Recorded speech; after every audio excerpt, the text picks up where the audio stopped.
Good afternoon, everyone. I think everyone is almost with us now, so you're very welcome to this webinar about charities and sustainability. The last one that we ran was last June, and that was very well received and well attended. And we've got enormous numbers this time around, so it's obviously we've touched a nerve here around charities and sustainability.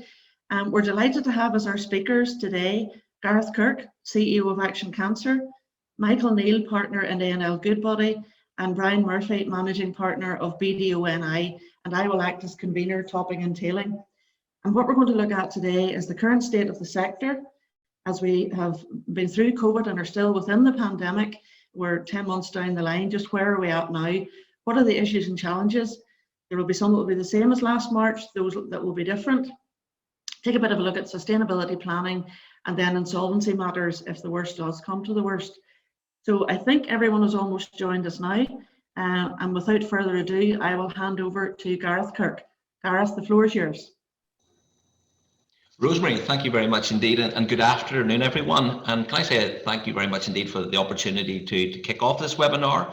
I know that our time is obviously very limited, so I'm not going to go into any depth at all in any one issue, but maybe just to share some thoughts and some reflections that then may create some hooks for Michael and Brian to expand upon, or indeed maybe instill some questions that we may be able to answer at the end. So the charity sector, that's what we've titled it. What is it? And actually that's a day's discussion in itself. But some people refer to the sector as the voluntary sector, the community sector, the third sector, the social enterprise sector, and indeed there are many more. But I think irrespective of the name given to the sector, it's a very important sector. It comprises in excess of 8,000 different organisations, employing about 55,000 plus people in Northern Ireland.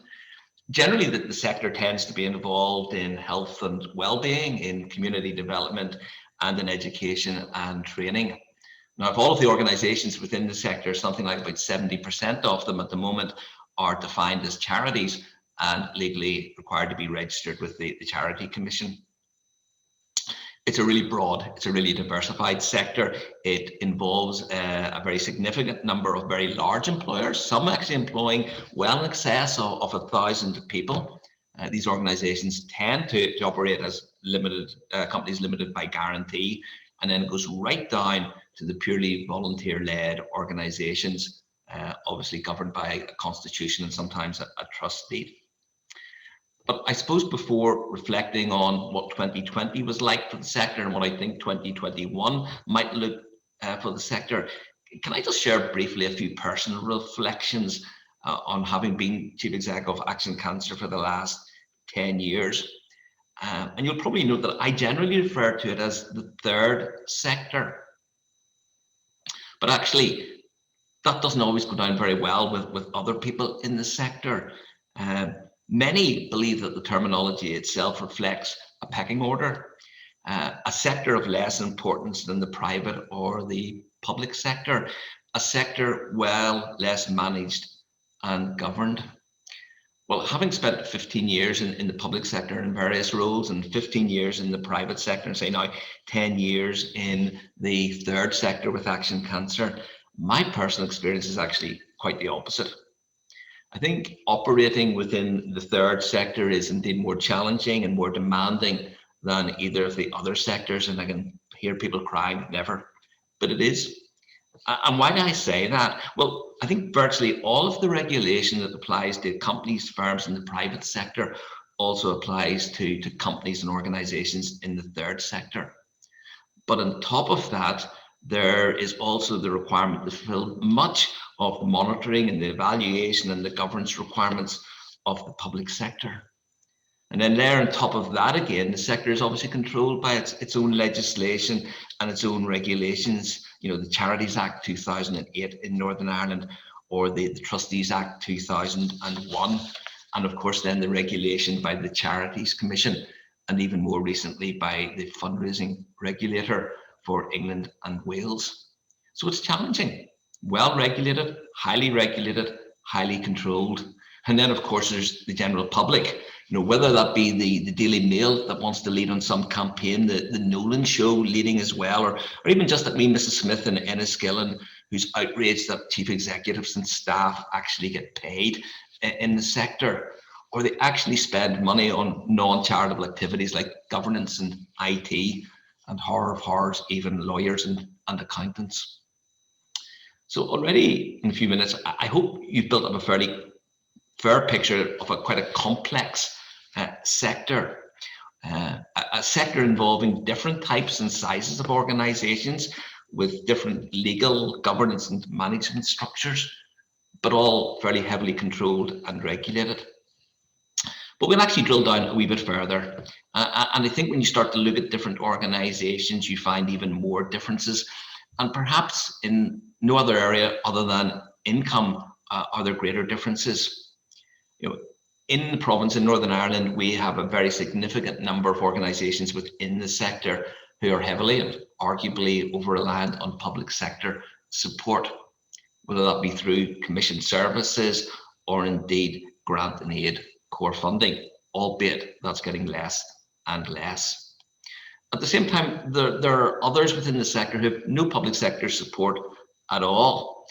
And these organisations, which we probably traditionally view as charities, are totally reliant on fundraising activities, on legacies, on direct donations from service users, or perhaps from running social enterprises such as charity shops or cafes and workshops or workspaces, etc. So quite a diverse range across many spectrums.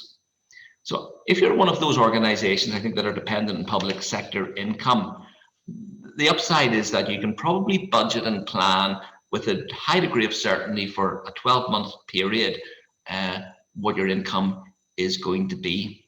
If you're particularly fortunate, you might be able to do that for 36 months or so. But there are actually quite a lot of downsides of finding yourself in that situation. I think by the nature of public sector funding, it's extremely difficult, if not impossible, for an organisation to build up any free distributable reserves. The other challenge is that beyond commitments of support, there tends to be no long-term commitment from the public sector. Offers of departmental support generally come fairly late to charities and generally well into the financial year for which the support applies. And in relation to those charities that deliver commissioned services, the funding is received is rarely, if ever, on a fully costed basis. And I'm not blaming the public sector for that. I think the fault lies at the doors of many charities who simply seek to get support and therefore undercost their activities. And so for such organisations reliant on public sector with no guarantee of future income, with limited reserves, they are very much in the hands their destiny of others, principally the public sector, and that's a hard station to be in. I think for the other organisations with limited or no public sector funding, but those that are reliant on the general public, the issues and the challenges are actually quite different. Sure, there's no guarantee of income. There is no connectivity sometimes between what they do by delivering free services and the income that comes in. But for such charities or organizations, the major upside is that really the control and the future of their own destiny is really in the hands of their own trustees. And if the management and the trustees are appropriately managing the charity, then at least they have the opportunity of building up sufficient reserves for future use, or for that proverbial rainy day, which for all of us probably certainly was 2020. So very briefly, considering both types of organizations, those that are publicly sector funded, those that are reliant on the general public, how was 2020 likely to have been? I think the first thing that we should say and can say is that the innovation and I think the nimbleness and the resilience of the sector has once again been quite incredible. Many organizations throughout the past 9 months have revised their services within relation to need and indeed into delivery mechanisms as well. And I think despite the challenges imposed by COVID, indeed even the physical dangers of operating in a COVID world, many organisations have continued to meet and address the needs of their client base. And I think that really should be recognised. But if we simply consider finances, I think for organisations that have been reliant on government funding, the vast majority in Northern Ireland received from their department, irrespective of which one, probably a letter of confirmation round about April, May, June 2020, confirming that the financial support already committed to them would be forthcoming throughout 2021. That was good. That gave them confidence to see throughout the rest of this financial year and allowed them to be able to plan. And certainly, I think for many charities, was able to ease any, I suppose, fears and stresses that most of the employees would have had. And so I actually anticipate that financially, the 2021 year for such organisations probably won't have been too dissimilar from previous years, that their closing position will be quite similar to their opening position. However, while they've obviously managed to navigate successfully throughout the year, they still are in a very difficult place. Inevitably, most of them will have very limited free reserves. At this stage, they will have no commitment for funding in 21-22.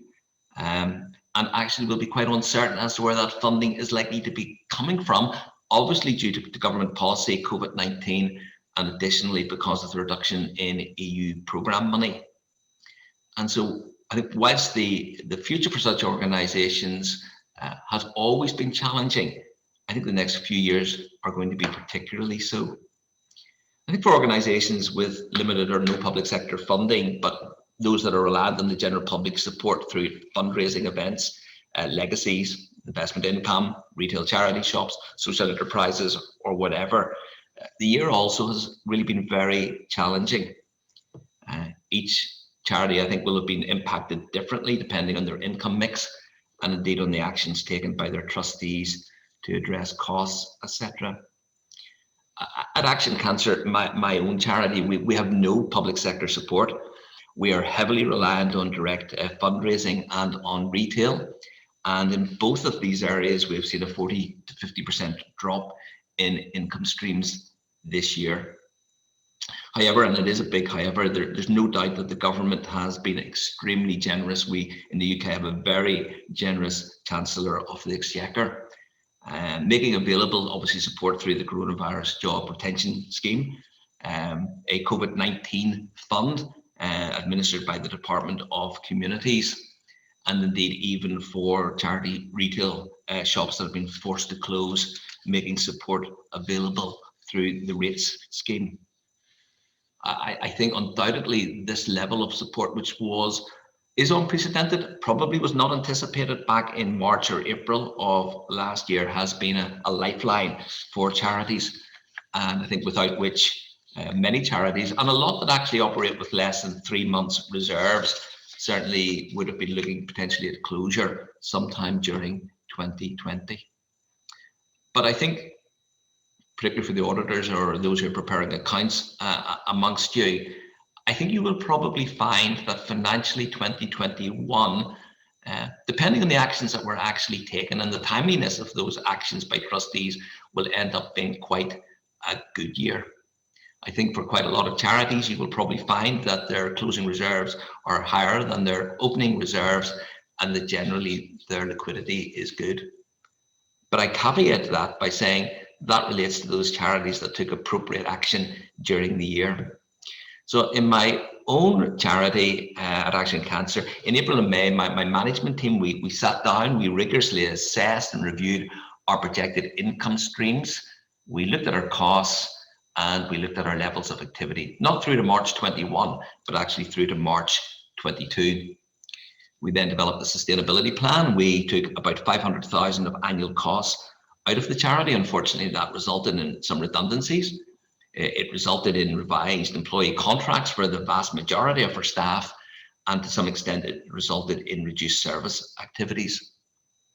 The proposal was presented to our trustees in July 20, which they approved. Now, I suppose as I sit here today, with hindsight, we could have been slightly less draconian. The measures that we took as both fundraising income and government support was certainly higher than we projected at the time. But then hindsight is, of course, a wonderful thing. But what it has done is it means that we enter 2020, 21, 22 in a stronger financial position than certainly would have been the case otherwise. And given, I think, the long-term impact of COVID-19 on fundraising activities, and with no guaranteed continued support from government, I think it's a position that we need to be in and should be in. Certainly when we're looking at our projections for next year, we're currently modelling a 35 to 40% reduction in fundraising income. And so it will be a very challenging year. I suppose in conclusion, I think irrespective of your income source, whether that's from the public sector or the private sector, the next 12 to 36 months are going to be very, very difficult for organisations in the third sector. I think, however, there is no doubt that those organisations which are well run, and there are many, and well resourced before COVID-19, those that genuinely make a difference to society, those that can and do demonstrate their impact will not only survive, but I think will go from strength to strength, that there are good opportunities going forward.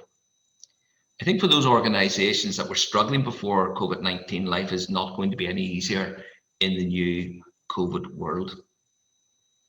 Good charities, good organisations, if they haven't already done so, should seriously now be considering and assessing their future and what is the best course of action from them.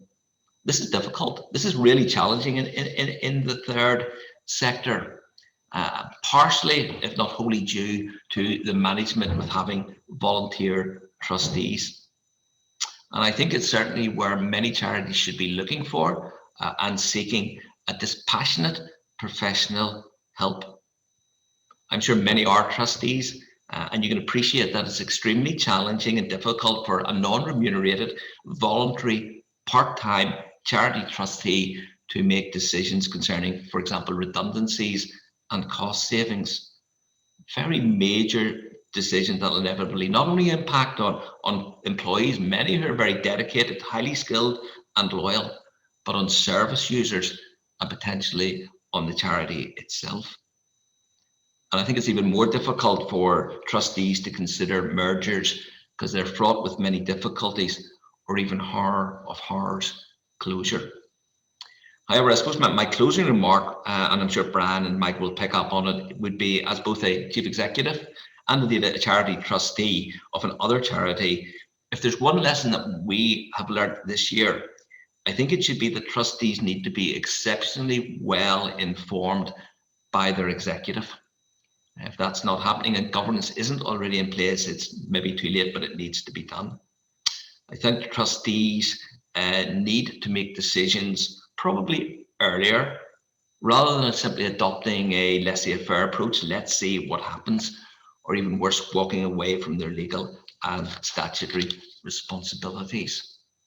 So I think the key is to act early, be sensible, be pragmatic, and know your organisation, know your service users, but don't be afraid, either as an executive or a trustee, to make inevitably what are very difficult and hard decisions. So hopefully I've scattered that presentation with a few points that may have provoked some thought, some questions, or certainly something for Michael and Brian to pick up on now.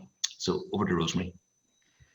Thank you, Gareth. That was excellent. It's great to get an insight from someone who's actually at the cold face.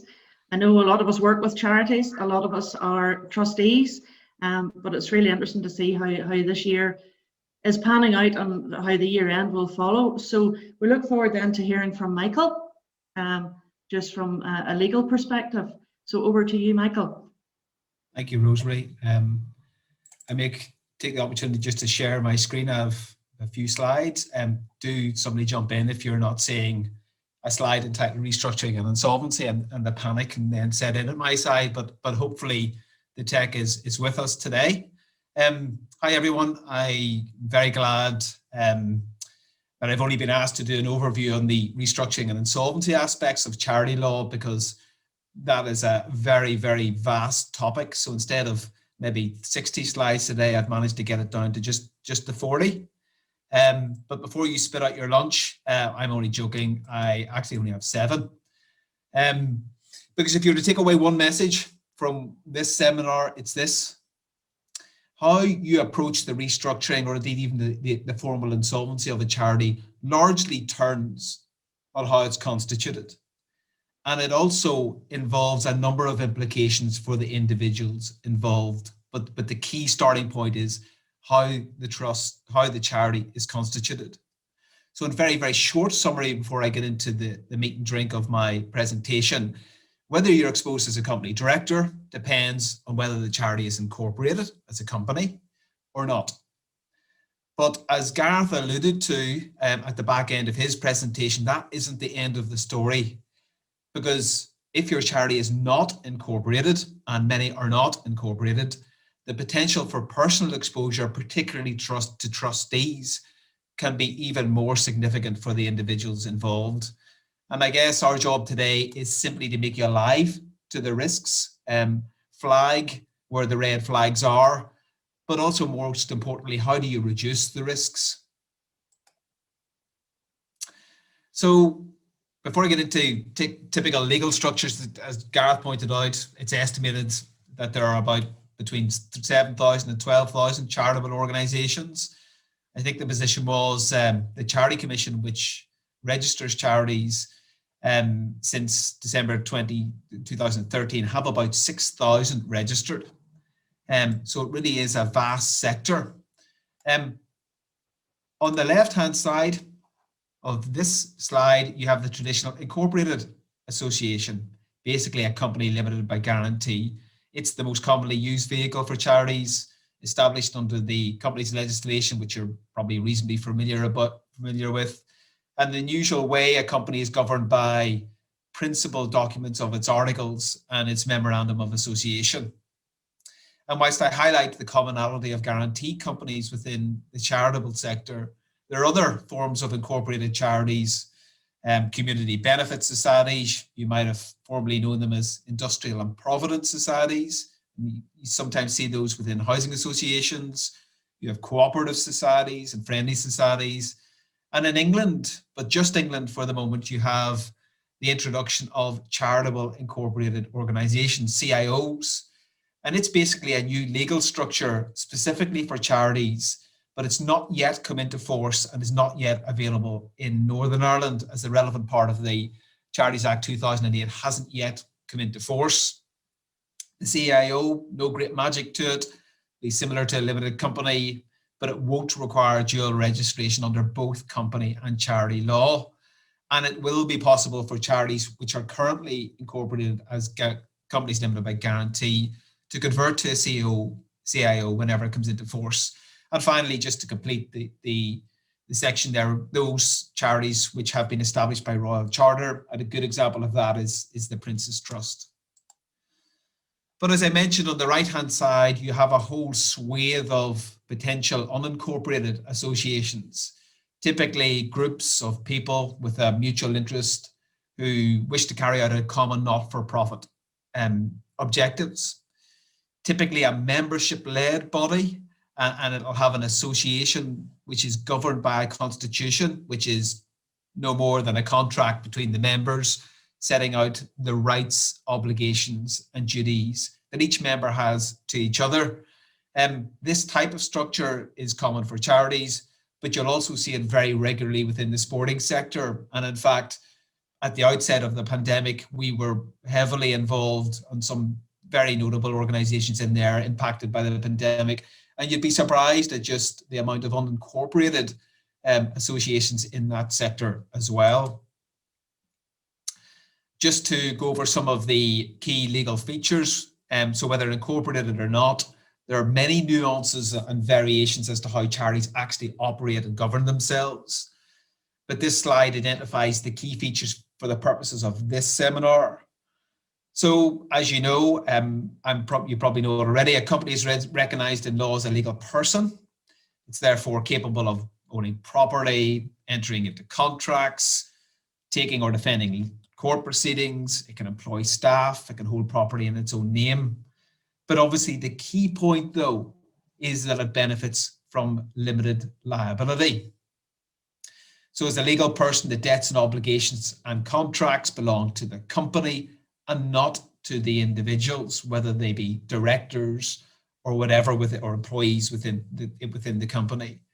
And members of the company have the protection of limited liability. And for companies limited by guarantee, that is typically guaranteed under the articles and is typically £1. However, those that occupy the position of director in companies, as you'll be aware, have many fiduciary and statutory duties arising under the company's legislation. And they do have risks, which become very real indeed in the event of insolvency. And the likes of Brian and myself would see that pretty often when we're dealing with sort of administrations and liquidations. I might summarize that a bit later on. And when I mean director, of course, I use that terminology in the broadest sense because the law recognizes that on occasion, companies can act in accordance with the directions of individuals who are not actually appointed as directors at Company House. We call those shadow directors. And I'm not saying there's a prevalence of those within the charitable sector, but there could be charitable companies which have directors, but also individuals who are very influential in those organizations. So turning to unincorporated associations, well, many of those typically take a form of trusts, and the governing document in those organizations is a trust deed. But the most important point is that they don't have limited liability. Trustees do not have limited liability. They don't enjoy that privilege like directors would where you have a company. So it's the trustees that are responsible for the contracts that the charity enters into.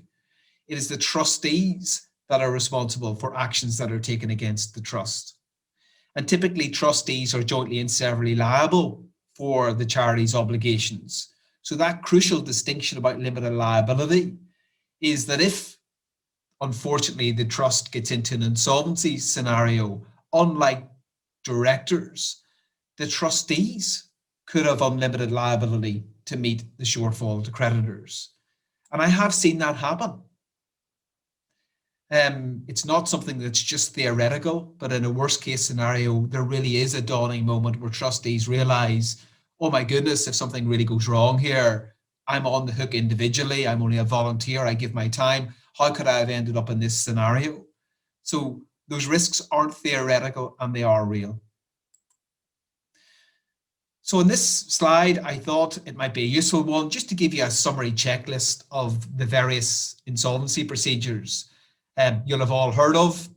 And I've highlighted which ones by reference to tick are applicable to incorporated charities, companies, and which ones are not for unincorporated companies. So liquidation applies to all companies, but not to unincorporated charities. That said, an unincorporated association can be wound up under the inherent equitable jurisdiction of the court. In other words, there is a way to get there, but not under the insolvency legislation. Administration in our area is by far the most common procedure used in the event of company insolvency.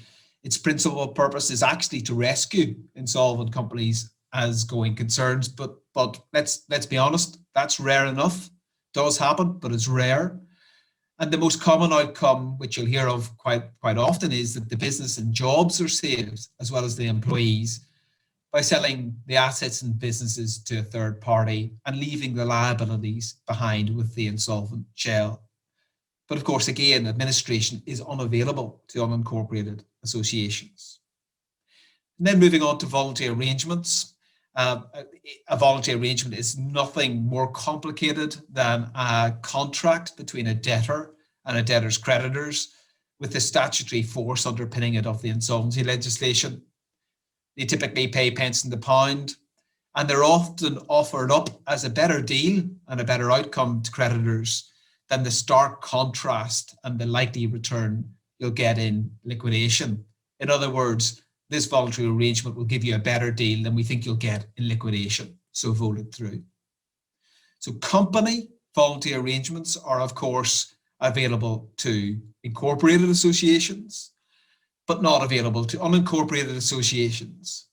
That said, individual voluntary arrangements, IVAs, are relevant to unincorporated associations in this sense, because as I mentioned, in the worst case scenario, the liabilities would rest with the individuals, commonly trustees, and of course any individual can propose an arrangement as a compromise to its creditors in order to avoid bankruptcy. So what about receivership? So that old concept you might have heard of, administrative receivership, has largely been overtaken by administration. You're not going to see many administrative receiverships anymore. But what I'm talking about here is fixed charge receiverships. The most common example is bank holds a mortgage charge over a charity's property and appoints a receiver to realize it, the property, to repay back the debt. Very simple exercise where the bank's customer is a company. But believe me, it is so much trickier where the customer of the bank is an unincorporated association. And during the last recession, we had many instances of having to unravel lending which had gone out to unincorporated associations and the impact that that would have on individuals. And finally, just for completion, in case people are going, well, what about all of these new insolvency procedures? Well, the Corporate Insolvency and Governance Act, quite a mouthful, introduced some new procedures for us to deal with and for companies to avail of during the pandemic. And the interesting thing about that, introduced by a stroke of the pen after 20 plus years of stable known insolvency law. I'm not going to go through these, safe to say the same point again, that they are available to companies only.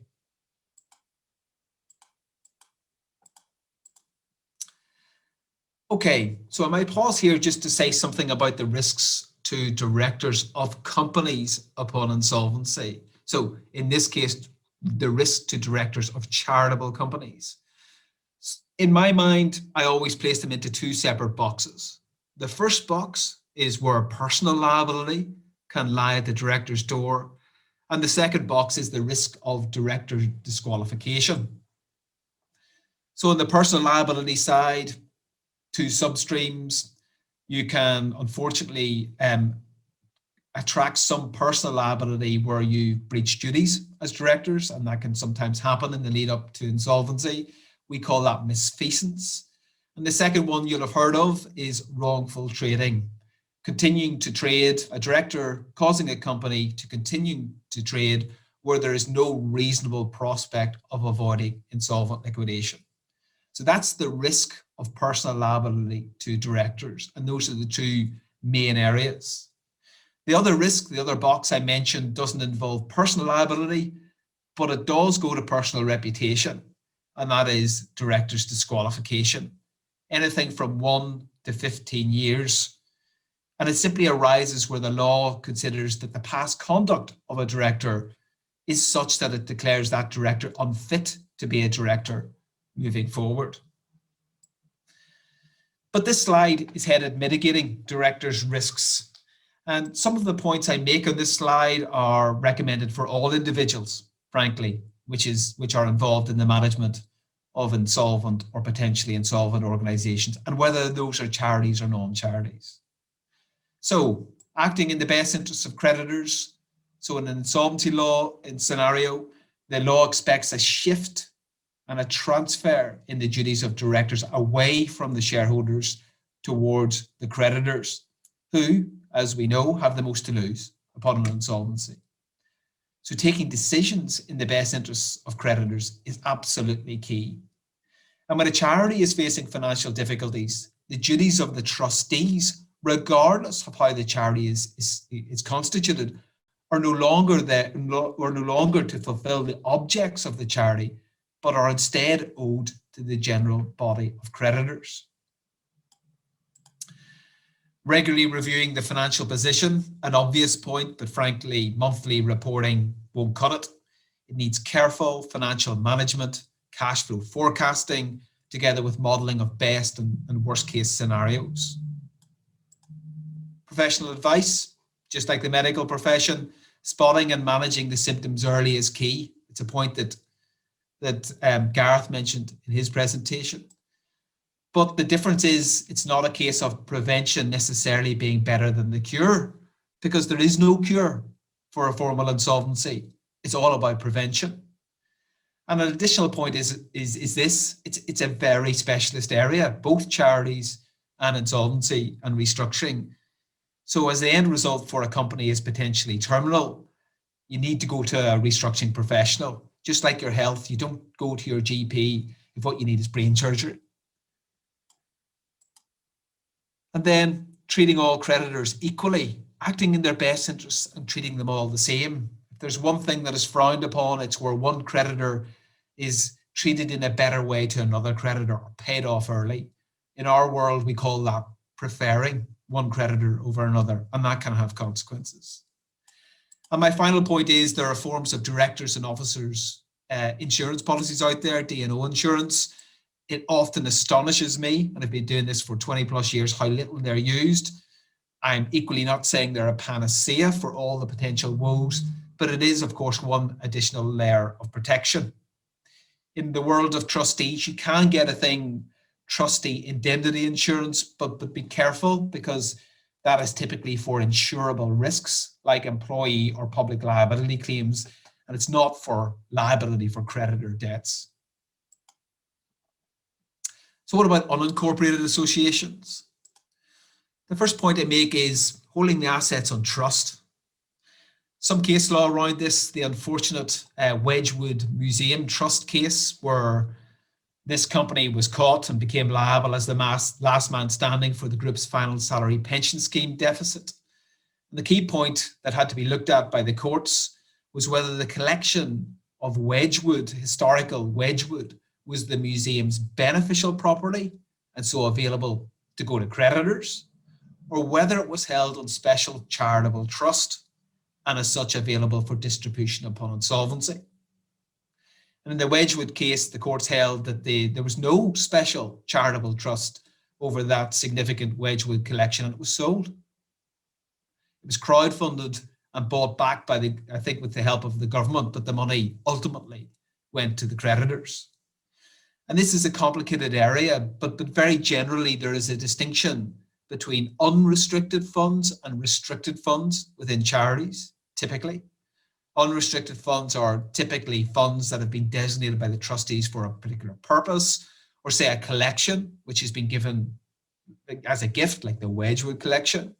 And these funds are available to the general body of creditors. However, within charities, some funds are restricted in the sense that they've been, as you can imagine, donated on terms prescribed by the donor, or where the trustees have declared a special charitable trust. And in those scenarios, those restricted assets are not available to creditors.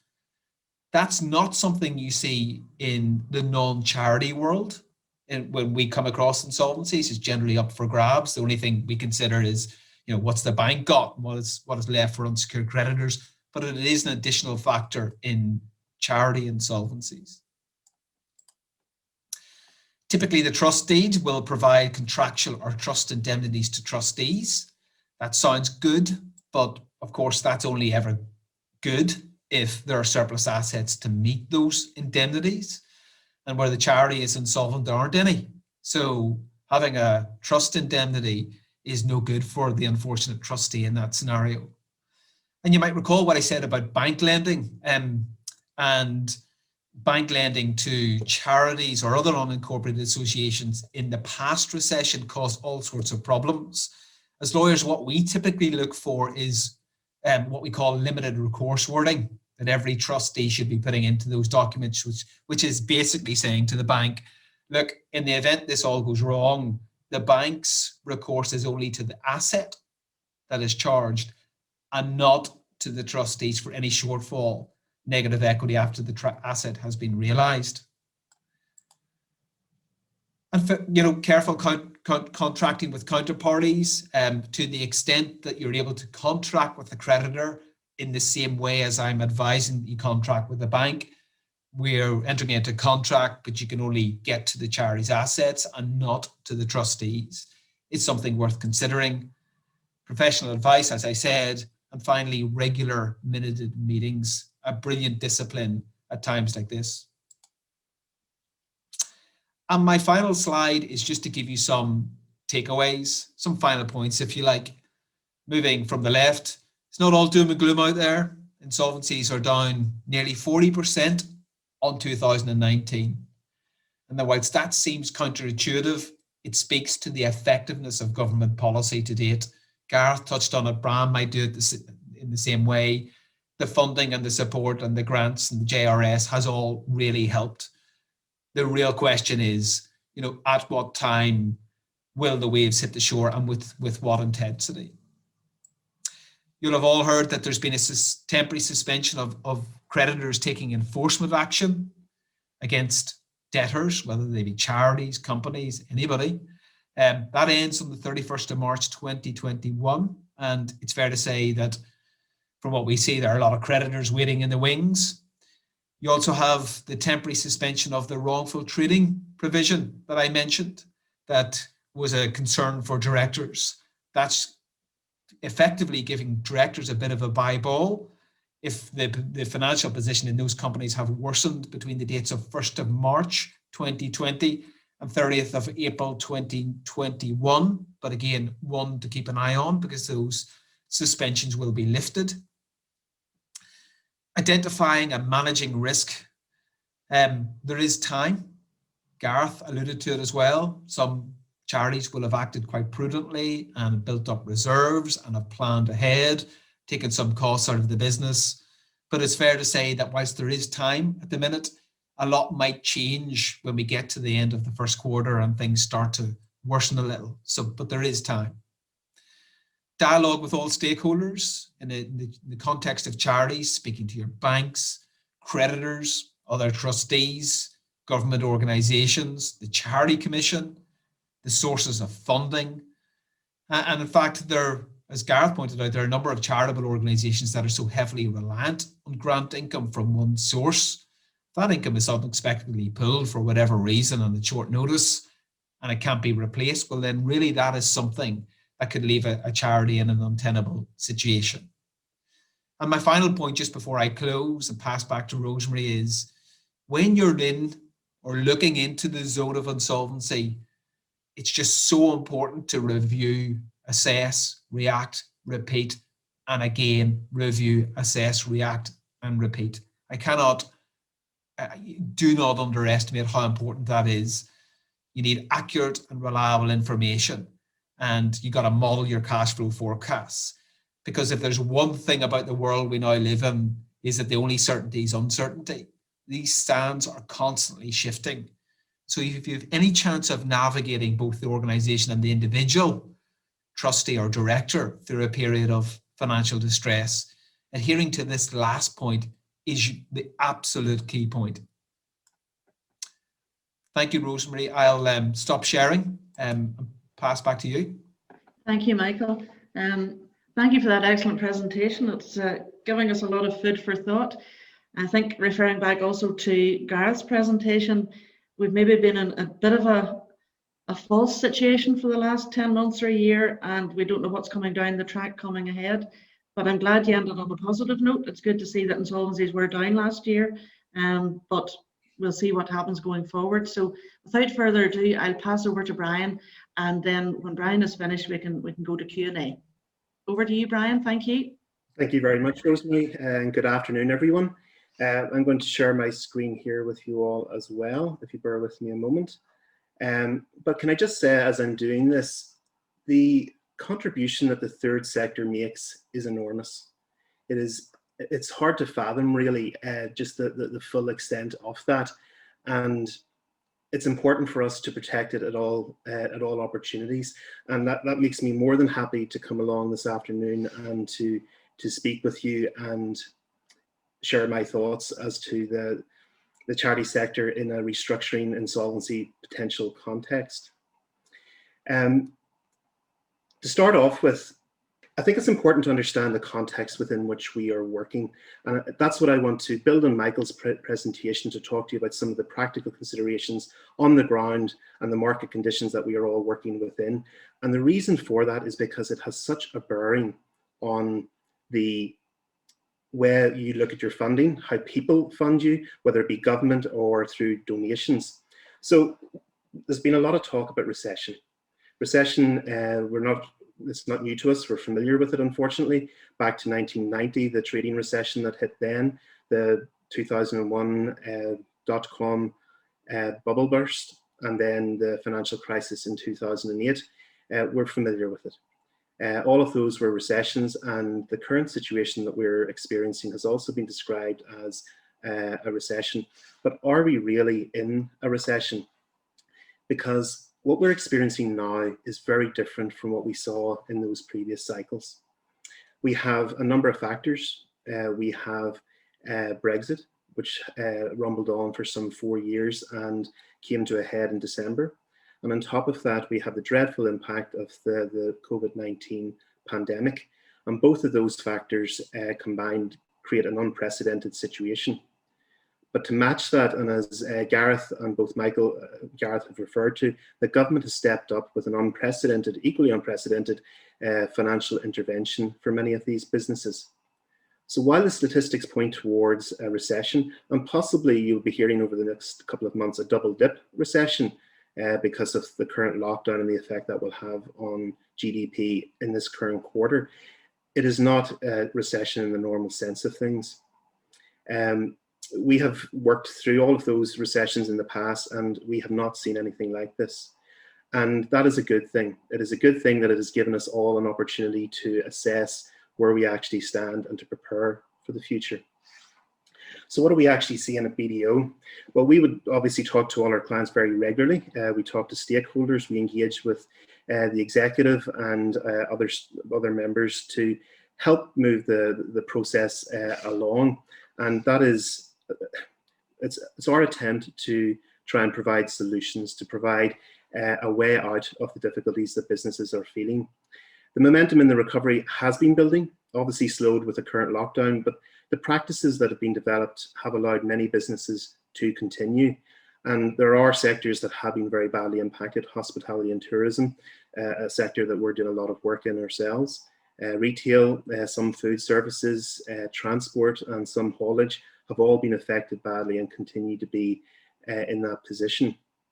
Another point that should be considered as well is behavioural change, and that has a bearing in relation to charity funding as well, particularly with donations. Back near the start of the lockdown, one of the points raised by the Bank of England was in fact that behavioural change in their mind was a bigger challenge than the fiscal challenge for the recovery. And we have seen that over the last 10 months where people are tentative about getting back to normal, the fear of the pandemic, the anxiety around all of that, which is entirely understandable. So there is a behavioural change that has happened in a very rapid and compressed timescale. But ultimately, to reiterate comments again from Gareth and Michael, government support, unprecedented. It has been a lifeline to so many businesses across the economy, and it has created this interval within which businesses can consider the position and decide what is the best way to move forward.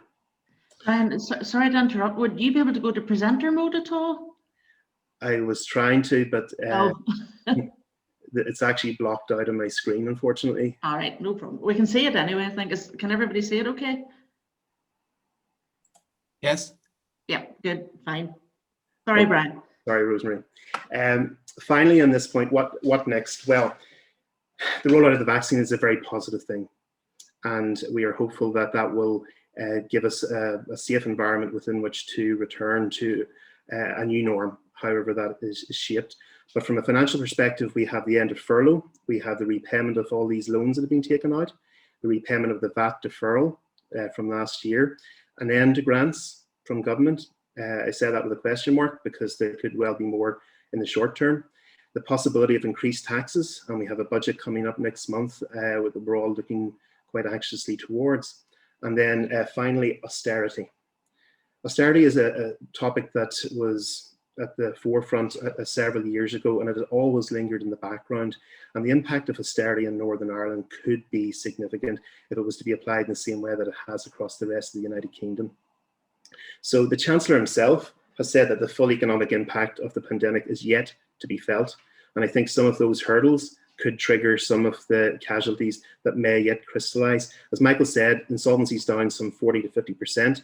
which is remarkable when you consider the circumstances that we're facing, but it comes back to the support that the government has made or has introduced.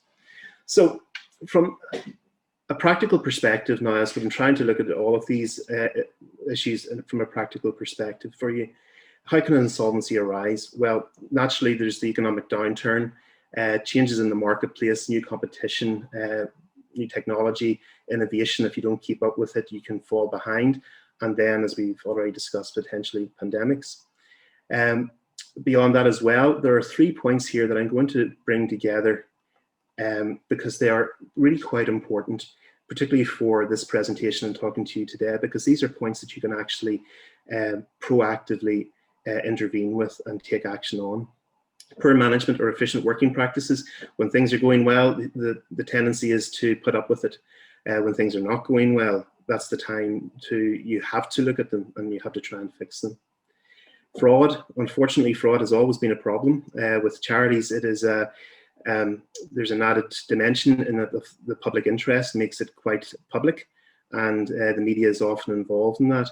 We carry out a BDO fraud tracking survey, and some 40% of businesses surveyed across the UK said that they had experienced an increase in fraud, and over 3/4 expected fraud to increase. So when you think everybody is working remotely, the physical checks that would have been available in the past just aren't there to the same extent. So fraud is a real issue and something that needs to be considered. Then we have legacy creditor issues, and that can form any sort of large balance of creditor that has been sitting on a balance sheet that is being deferred or being paid off slowly. One of the ones that we have seen in the past is around pension liabilities and deficiencies that are being paid, as well as the ongoing pension contributions. These are all issues that come into the forefront of a board whenever they're looking at a distressed situation. And again, to use words that Gareth and Michael have said already, proactive engagement with these points is so important. So what is insolvency? Insolvency is typically defined by two points. I'll put them both up here. The cash flow test, inability to pay debts as they fall due, or the balance sheet test, where assets are less than liabilities. The thinking around this has evolved, particularly over the financial crisis in 2008, where the balance sheets of many businesses were shot as a result of discounts in property values. So the primary focus would still remain now on the cash flow test and whether or not you can pay your debts as they fall due. So if you find that that is the situation, there are a range of insolvency options that are open to you. Michael's already talked about them, so I'm not going to go into any real detail on these, other than to say that there's a range of corporate, there's a range of personal as well. But one of the things about insolvency procedures over the last 10 to 20 years is that they have evolved. Previously, they would have been perceived as being extremely negative, that they're closing businesses down and people will lose their jobs. But that's not been the way of things. They're much more focused on rescue, about saving jobs. We kept a tally in our office during the last downturn, and we were able to very proudly assist with saving over 4,000 jobs during that cycle. And that makes our job worthwhile. It gives us a focus and gives us a real reason to get up in the mornings to deal with some of the very difficult issues that we have to. We see there are informal solutions. Before we even enter insolvency proceedings, there are ways of working out informal solutions with stakeholders to keep businesses going. Equally then, if we do need to go into a formal process, we can use it to rescue the company. Maybe not the company then, we can rescue the business, or we can use the vehicle as a structured wind down or a cessation of trade. But all of those are aimed at maximizing the benefit to creditors and also to employees wherever possible. The focus is on trying to preserve jobs. So the attitude towards insolvency and the use of insolvency vehicles has changed over the years, and the stigma isn't what it used to be, and that's obviously a good thing. Michael's touched on this already, but I think it's important to mention here again about the Corporate Insolvency and Governance Bill. Within that, there were some temporary measures introduced: the suspension of wrongful trading, the suspension of statutory demands and winding up petitions, and extended statutory filing periods. All of those are great help to businesses, to directors, trustees in running their businesses as they go forward. I'll talk more about the wrongful trading in a moment. So the Holy Grail really is, how do we avoid insolvencies? So there are a number of ways, practical ways. The first one I can't emphasize enough again is take stock of your current position. And it was really heartening to hear Gareth talk earlier about what has went on within Action Cancer, and it's almost identical to what I'm talking about here. The strategic review is a great way of framing this review, this sort of analysis within your business, because you want to look at all aspects of your business. Does it actually work, and could it be done better? Scenario planning. We do it all the time.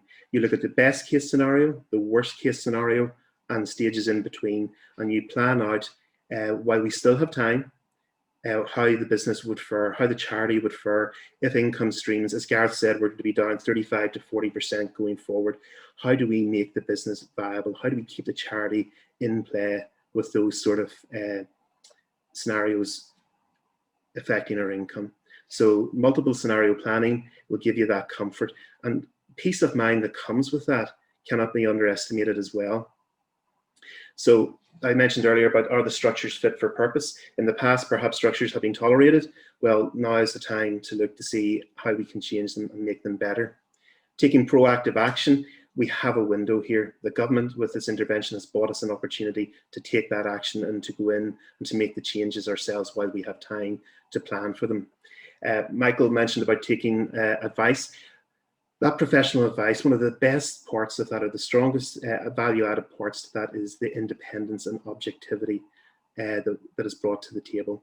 When we meet with a client that finds themselves in a distressed or potentially distressed situation, we ask them to tell us about the situation. We listen to them.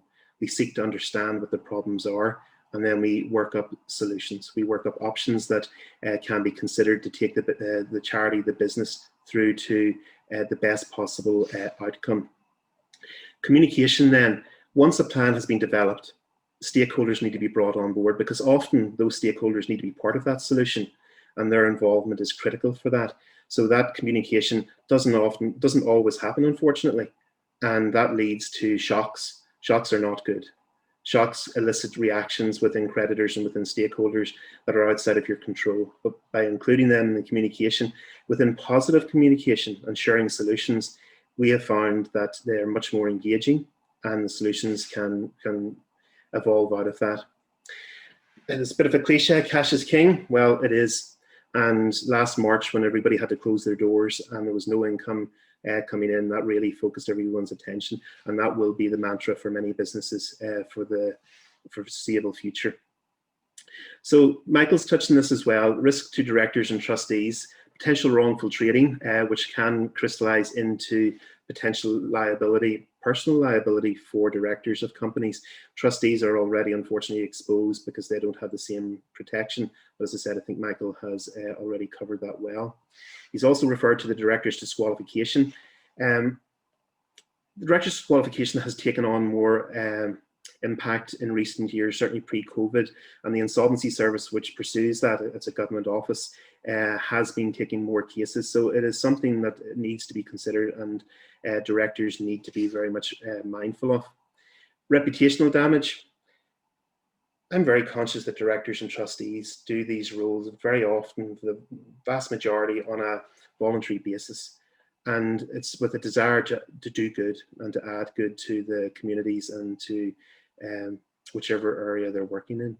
The reputational damage, though, that can come off the back of a failed charity can be disproportionate to what might happen in an ordinary business, because of the very nature of the charity, because of the work that they do and so on. So that cannot be underestimated as well. But by managing again the situation before it becomes a closure, that can be certainly mitigated and hopefully avoided. The expenditure of time, linked in again to the voluntary nature of so many of these roles, has to be considered here, because by taking proactive action, you can actually control more so the amount of time that you're tied up with dealing with the issues. So by taking this time in advance, while there is still a window of opportunity, means that your overall exposure will be lessened. And I refer back again to that peace of mind piece. It's so important. Cessation of charitable services. I include this because, again, back to one of my opening comments, there's so much good work done by the third sector. And a lot of people are invested in these roles as directors and trustees because they want to add to the greater good. And unfortunately, the failure of a charity would lead to the cessation of those services. And there is an impact on the ground. And it's unfortunate that we have a society that has such need for these for charities, but that's where we're at, and they underpin so many services that we see. So that is a real loss to the individuals and to the communities that rely upon them, and we would all seek to avoid that as much as possible. So by way of final remarks, uncertainty is still rife in the marketplace, but if I was to quote the Chief Medical Officer, Dr McBride, earlier over the weekend, he said that we are in the shadows of the light at the end of the tunnel. There is hope. There is hope that we're moving towards a new norm, working and living safely with the COVID-19 pandemic.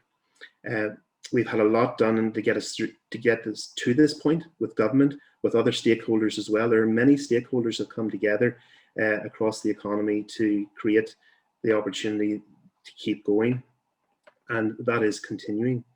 The economic recovery continues to build, and businesses are really striving to find and optimize that new normal. At a meeting I was at with the executive, one operator within the tourism sector, when he was asked, what can we do for you? He said, just let us open. We will do the rest. We will open within as safe parameters as you want us to. The drive is there, the determination is there, and I'm sure it's no different within the third sector. People want to get back and to continue to provide those services. So in conclusion, the period we're in now still affords us all the opportunity to be proactive and to look at our structures and operations to ensure that they are fit for purpose and that they provide us with the very best possible foundation on which to build our recovery. So Rosemary, thank you very much for the opportunity again, as I said, and thank you all for your time. Thank you, Brian, for your excellent presentation. Plenty of food for thought there, and thank you to all of our presenters today. We're very grateful on the charity subcommittee. We've some Q&As, and maybe if we could kick off with those, because I know time is short. One question I have is, and if the panelists could all unmute themselves, do we have any thoughts on costing activities properly and the differential for pricing for public and private sector? This is someone who's involved in the third sector organisation who provides services to both private and public sector, obviously. Maybe if I could just say briefly before I hand over to the experts, I know from a practice point of view, from advising clients, both from an audit and non-audit point of view, one thing I've always found is that overheads tend to be overlooked. Charities can get a bit excited about pricing for a piece of work for a certain project, and they're looking at project costs, salary costs, and that sort of thing, but they forget about all the other hidden costs that maybe aren't covered. They forget about salaries of the chief executive and other people who sometimes are seen maybe as, well, that's admin costs, but it still has to be covered. But I'll maybe hand over to the others if you want to say anything. Gareth, do you want to? Yeah, I think I raised this issue. I think it's a very genuine issue. It's actually one of the reasons why Action Cancer has no public sector funding or no commissioning services at all, simply because most of the costs that appear to be submitted are on a marginal cost basis, Rosemary, as you say. Yeah. And it really is the charity's third sector's fault. It's a race to the bottom in order to get income, to get some cash flow in, to get delivering some services. And as you say, majority of the figures that I have seen simply bear no resemblance to the true cost of it. And then they seriously struggle to match that funding and create a massive issue for themselves. The problem, as I see it going forward, is that the baseline actually is so low. I have seen a number of figures recently where the government are paying, say, £35 per session, when realistically the fully absorbed cost is something closer to £60. And that's simply not tenable. But it's not tenable from the public sector view either to suddenly to be asked for a 60-70% uplift in costs as well. It's a major challenge, major issue, I think, for both sides of the organisation, both sides of the equation, both for the public sector funding this and indeed for the charity going forward as well. Whether or not as a charity you would want to particularly differentiate between your private sector work, if you have any, and your public sector work in terms of your costing, Again, that's a decision for the organisation, decision ultimately probably to be approved by the trustees. Personally, in this organisation, if we were to do it, no, we would treat both of them exactly the same. But that's probably easier for me to say, in that we actually don't do it. It may be a different matter if you're obviously heavily reliant as well on public sector funding. Thank you. Any other comments, Ryan or Michael? Rosemary, I would say one of the most important things there again is communication, and how much communication is there back and forth about the actual cost, because I've no doubt that the services that are being provided are critical and important and valued. So why shouldn't that conversation evolve? Because that doesn't sound like a tenable situation going forward, particularly when we anticipate pressures on government and their funding going forward. They might actually expect savings on those rates, which is not the way it needs to go. It's the other way. Okay, thank you.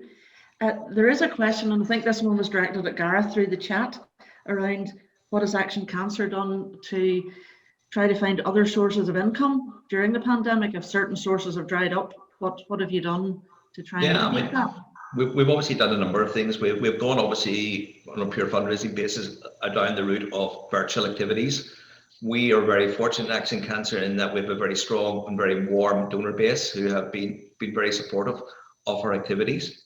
I think the one thing that has certainly been accelerated as a result of COVID-19, but it was actually on the horizon pre-COVID-19, is the demise of cash as a means of transactions. That has got huge bearing on charities like Action Cancer that are reliant on public donations.